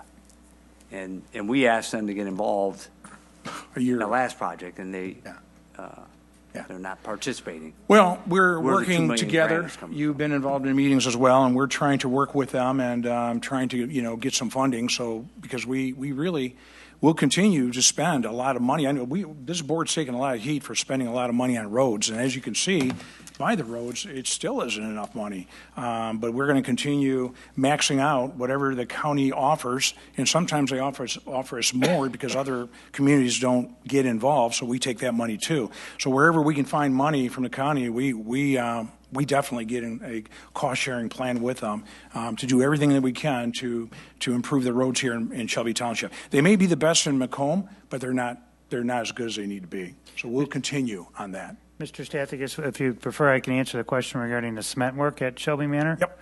The question was whether or not this was an unusual repair, and what it is the board discussed it a couple meetings ago.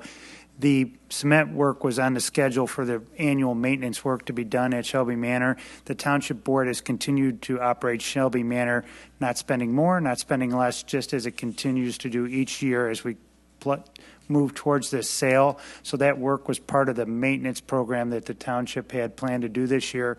I will say there is, as of today, some additional water pooling and probably needs an additional $1,500 worth of asphalt work, so there's not icy conditions there when the weather changes, but this is all routine work being done at Shelby Manor. Okay, thank you very much. Okay, Mr. Let's see who in front here. Mr. Churchill, come on up. Who else has their hand up? Is that it for tonight?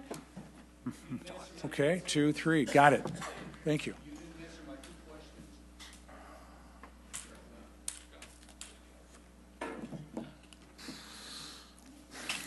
Ron Churchill, Mound Road. Mr. Supervisor, you have become a real tyrant. Shame on you. Nobody can say anything to somebody beside him without getting thrown out.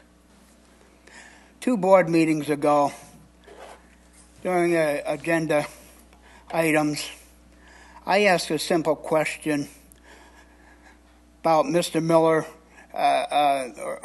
Parks and Recs purchasing a tractor. I asked a simple question whether it was a replacement or if they just wanted another piece of equipment, and you wouldn't answer me a simple yes or no, so I could know which way to go on the questioning. Later, you gave the reason that you didn't want to enter any kind of debate. How do you get a debate out of that? When we ask a question, we have to sit back down. That's no debate. I simply wanted to know a yes or no, whether it was a replacement or not, so I knew how to ask the questions. What kind of an asinine answer is that you gave me? It seems like that you are intellectually deprived. You've got the mentality and reasoning of a pothead. You need to change your ways, Mr. Supervisor. The problems out here, you cause half the problems. You are the cause of these problems. You have changed an awful lot since your first year. I would ask you to lower your voice, please, and that's my last warning. Thank you. You have changed a lot. You have gone south. And we're not going to put up with this much longer.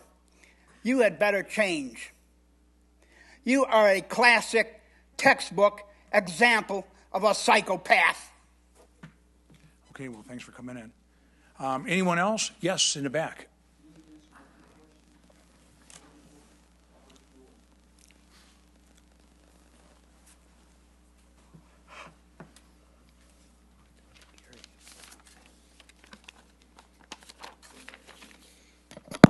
Good evening, Shelby Township. Some time ago, you curtailed the public's time to speak from 5 minutes to 3 minutes. At that time, you promised to answer all questions posed by the public in those 3 minutes. I have a few questions tonight. Excuse me, one and second. I hope you'll be answered. Sir, before you start. Can I get my time, please? Excuse me, before you start, I just want to let you know. I don't interrupt you. You don't interrupt me. You can have all your the time rule. back. Can you start the clock Mr. over again? Huth? Excuse me. Start the clock Is that over. a double standard? I just want to tell you that last time you hollered from your chair when you sat down, and I'm warning That's you. incorrect, No sir. more outbursts, and and that's a warning I wanted to give you before you started. I do Don't interrupt apologize. me again. I do apologize for the interruption. Please start the clock again, and it's all yours. Go ahead. Some time ago, you curtailed the public's time to speak from 5 minutes to 3 minutes. At that time, you promised to answer all questions posed by the public in those 3 minutes. I have a few questions tonight. I hope you'll answer without you trying to change the subject, as you already have tonight. Number one, the Macomb County records from you show you have contributed in cash out of your pocket $63,745.05. Yes, cash, to your campaign. Your records show that you made cash contributions of $24,104 in one day on February 1st, 2016. Do you again deny these facts as shown in county records? Number two, do you deny taking a sizable contribution from the criminal defense attorney who was hired by the indicted township engineer, James Thomas? Number three, your records show the indicted township engineer either contributed or probably caused to contribute $28,900 to 3 full-time officials, with over $15,000 going to you, the other 2 being Grott and Flynn. Number four, are you afraid to fire the indicted engineer because it would cut off the cash flow, or are you afraid of what he knows and could tell the federal agents when he's interviewed? The reasons given to date for not firing him are bogus, and all of you know it. Number five, what is a SAW grant? To date, the indicted engineer has charged the taxpayers of Shelby $164,485 to assist not to procure a SAW grant. The indicted engineer charged the taxpayers of Shelby $96,887.49 for work performed in the past 2 weeks. Must the public assume no one on this board has challenged such charges to allow the indicted engineer to acquire the most talented and high-priced defense attorney? Hopefully, giving him a chance not to divulge what he knows. And my last question is, will Brad Bates be protected by the union? If so, perhaps he may loosen his lips about where all the cash came from that the king gave his campaign 30 and seconds. promptly took back out. Thank you very much. Well, let me start with, I don't know where you get all this cash stuff. It's actually not true. You continue to come up here and throw false accusations. And here's what I want to say. You know, the part you leave out is you don't tell everybody that this is over a period of 9 years. You just pretend like, let me give you an example. If I made a donation to my CTE fund of $2,000 and then I paid it back, then I put another $2,000 in much later and it got paid back. And then the third time I put another $2,000 in but got paid back. Well, the outstanding balance would be $2,000. But you come in here and under what you're doing, you're saying, no, it was $6,000. No, in this example, I wasn't out $6,000. I was out $2,000. So it's just a lot of false accusations and all the money. Don't take my word for it. Don't take his word for it. All you need to do is go to the Macomb site and find out for yourself exactly how much was raised and who paid it. So that's all you need to do. Brad Bates, no, he's not in a union. And what else do we have here? All records are on the record, and that's all I can say. SAW grant, does anybody want to answer that question about the SAW grant? Okay. Anyway, if you want, we can get back to you, and we'll get an answer back to you. But the one thing I want to tell you is that it's one thing for your feelings to result in calling us names and throwing up false accusations every time you come up here.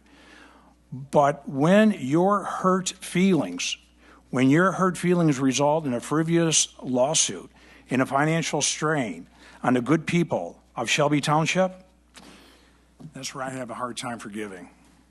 Who wants to go next? You didn't answer my 2 questions. Yes, in the back. Yes, right here. I'll get you. Nope, no, sir. Nope. With the white hair and beard? Nope, not you. You? Yep, come on up. Can you find out? Change all about squashes. I did not answer. Yeah, go ahead. It's orange. Well, I don't know. Green shirt, how's that? It's orange. 3 weeks ago, or 3 meetings ago, I must have asked a very tough question because it took 2 meetings and a sidebar before I finally got an answer. And it took so long that it was like impossible for me to understand why it was so difficult to be answered. But it just highlights the mettle, the personality of this board. You people cannot answer a simple question like, are you a resident, without going through drama, without trying to prove you'll answer when you want to, as you want to, and I noticed it came off the air. But that's the way this board operates. For instance, there was the sewer project that's going on 25 Mile Road, where the board has put its trust in a public act that stated the ability for this person to force taxpayers, this developer to force taxpayers to allow a sewer through their property and pay for it to his empty field so he can develop it, is based upon a public act where they said that the majority of the landowners are the ones who can decide this. So I'd like to ask my counsel, since he's back now, on that public act, when they speak of the majority, are they referring to the individuals who own property Or are they referring to a singular entity who owns the most property? Who is the majority? The multitude who owns acreage, or the single person who owns the most acreage? How do you think the courts would interpret that majority statement in that public act? But I think the public act was set up so that you guys could interpret it without having to go to court. You guys could see the citizens don't want it, but you have unanimously supported the Oakland developer in his action to make them pay for all this action. How do you guys come to the conclusion that you have the citizens 30 seconds, sir. in mind? If you guys could let me know how you interpret majority, Rob, if you could let me know how you interpret majority, or how do you think the court would interpret majority in that public act? Thank you. Is there a replacement for Brad Bates? Yeah, I'm sorry. There were two questions I did not answer. No, you can go back to your seat. Thank you. Is there a replacement for Brad Bates? I'm sorry I didn't answer that question. Yes, there will be. There is not yet. And the other question was $24,000 in one day. I had a fundraiser. It's not cash. It's funny. Everybody says, it's all cash. There's no cash. It's checks. When we do a fundraiser, we put money in a bank account. And that's just how it works. So I don't know where all this is coming from. It's whatever. And then the next thing was Fazal Khan. Could you answer that? Right. The question was, is there evidence against Fazal Khan, and is the township going to terminate a contract with Fazal Khan that may be terminated according to the speaker because it's on a month-to-month basis? The answer is the federal government has issued a statement saying that there is at this time not evidence against Fazal Khan and that he's entitled to have a trial, and the government must provide proof beyond a reasonable doubt. The Township Board has asked that the situation be monitored to see if things change, and it will determine how to handle the current situation with Fazal Khan. And right now, there's no additional information on the issue. Thank you. Okay. I think we have all those questions answered. Yes, sir, in the back. You've been patiently waiting. I'll talk to you after. I don't know. I didn't hear the first part.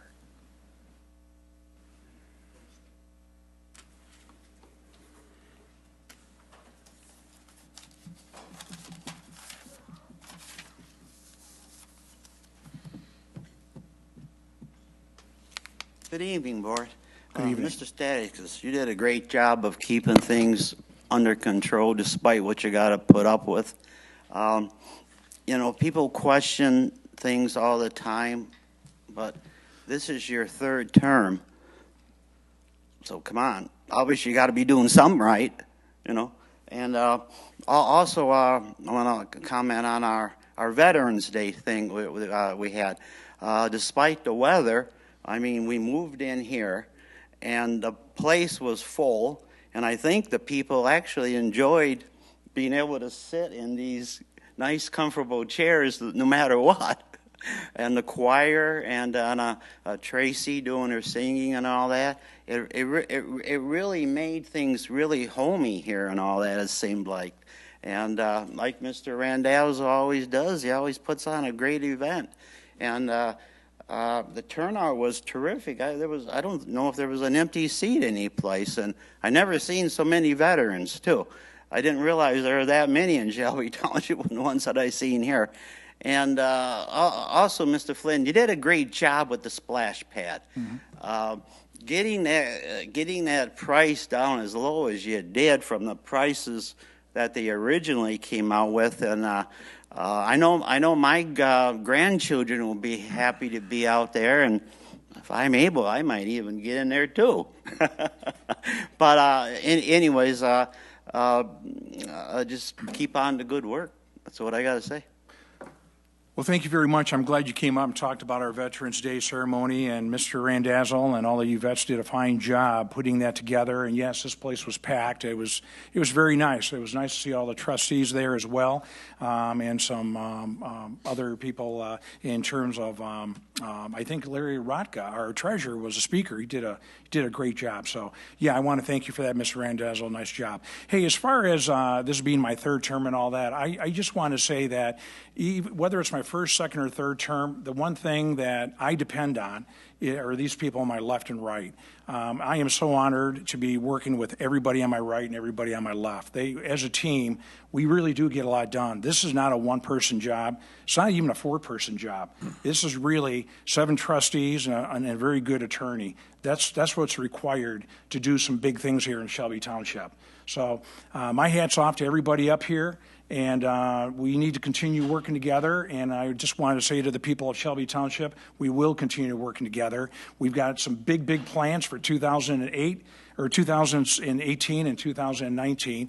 And of course, I'm talking about the senior center, the library, and the expansion of the police department and the new court. It's all going to happen, and we are going to pay cash. If we can't pay cash, we're not doing it. So I just want to say thank you to the good planning and also the 5-year forecasting and everything else that we put in place to make sure that our financial situation is sound. Okay. Yes, sir.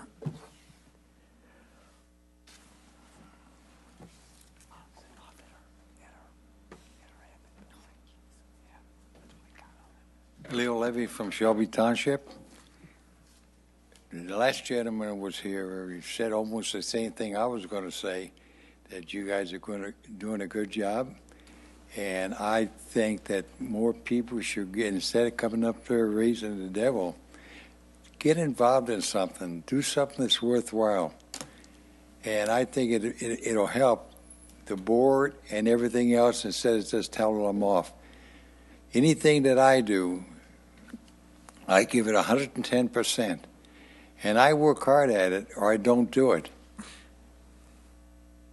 I don't say what I do all the time, but I tell you, I do a lot of work outside of coming here. And I enjoy what I do. I like to see people laughing, and I like to see people get along instead of cussing each other out. So I really appreciate the board and what they're doing. Well, thank you very much, and I would agree it's not about repetitive false accusations. It's really about coming up, asking questions, and I really want to emphasize this. If you have questions and you want to share the answers with everyone, please, if you can, give us some notice. If it's not a week, maybe a day, or maybe at least a few hours, so we can look up the answer and share it with everyone. Because when people come up here and they want a question, they want us to answer a question about one of 2,000 line items, we can't. We just can't because there are too many line items, and we need to look into it. We at least need 10 minutes, but it would be nice if we had time. So I do invite all of you to call any of the trustees, call Mr. Huth, call any one of us, and we'll do the best we can do to answer your question. And then you can still come in here and ask your question, and then we can answer that question, hopefully, so that everybody we can share the information. So that would be my ask, and but other than that, I just appreciate all of you coming in and asking questions, and I think all of you really do mean well. I really do. Anybody? Yes.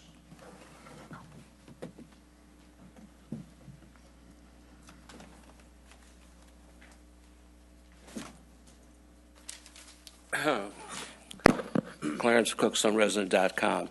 Just for the residents out there to know that Friday, according to Mr. Grote, the municipal offices will be closed on Friday. So I'm just letting residents know that it will be. I didn't know that until today. And I guess that's due to union contract or whatever. Veterans Day. On that. It's a Veterans Day. Yeah, Veterans Day. Yeah. Okay, on Veterans, that's all right. I wanted to say something in regards to the cost on on the courthouse on that situation. You know, we promised the courts several years ago we would do this, and here's 2017. We haven't even put a shovel in it. In the ground, and I know they were supposed to put the ground, and some people, the court says, I'll believe it when it's there, when I see it. And I know, Mr. Staffakis, a couple of years ago, I mentioned to you that we could build that courthouse, and developers have, and they've told you 2 or 3 years ago, it could have been built for $3.2 million. Now, if you want to distort it and twist it, go ahead. But that is the truth on that. And the longer you wait to put a shovel in the ground, the more it'll cost you. I want to give you just a short example, is the fact that if there's lumber being cut in California and Washington, and it's coming by railroad tracks, it's coming. You sit here and you wait, no, it's not the price I'm going to want, I don't want. As that train moves with that lumber across the United States, the price of that lumber goes up all the time. It goes up as it comes down. You either buy it at this low price when it starts, or you're going to pay more when it comes. Today's a market where all the developers are making money. You're going to wait and wait and wait. These things are going to cost. In fact, architecturally, we spent money, not on that, but just to find out when Ewell School was there, the money that we wasted. 30 seconds. 30 seconds, I just got here. But in time, that cost, that we wasted money there. We wasted money on that. And here we have other things, architectural costs and things of that nature. And I think the more that you defer on this, that it's going to cost more. I think we got to do something with the courts. That's got to be done. That's terrible. That might not even be done in 19. Who knows? The shovel's not even in the ground. And here's the fifth thing. Time's up, sir. On it, it should Okay. be up there. Thanks for coming Okay, in. I'm here. I'm gone. Thank you. Thank you very much. Okay. But remember what I said about that Let me answer. 3.some Okay. million. Thank you. I wish we could get it for 3.2 million. Go ahead, Mr. You know, Blunt. Mr. Chairman, you made a point today about misinformation that comes from the floor over and over and over again, and it's frustrating for us sitting up here. I know it's frustrating for people at home, but I mean, here's another example. You know, the gentleman says it costs us money by these delays, and Trustee Wozniak and I both came up here with real-world examples by how a delay and common sense saved us money, and in this case, a boatload of money. Mr. Wozniak saving us $1 million, and the delay on the splash pad saved us anywhere from $100,000 to $200,000. So yeah, it is frustrating when people just come in this, make up anything we want. That's America. I mean, everybody gets a voice, but just because you have a voice doesn't mean you're telling the truth. And in this case, more misinformation. But another example. Yes, folks at home, it's frustrating, but hopefully, I have great faith in the people of Shelby Township that they are smart enough to see through the fluff. Thank you, Mr. Chairman. If you're ready for a motion, I'll make it. Is there anyone else tonight? We're ready for motion. So moved to adjourn. Motion to adjourn and seconded by Mr. Wozniak. Motion made by Mr. Flynn. All those in favor, please signify by saying aye. Aye. Any opposed? Meeting is adjourned. We will see you on the 21st, November 21st. Thank you very much. Talk to you soon.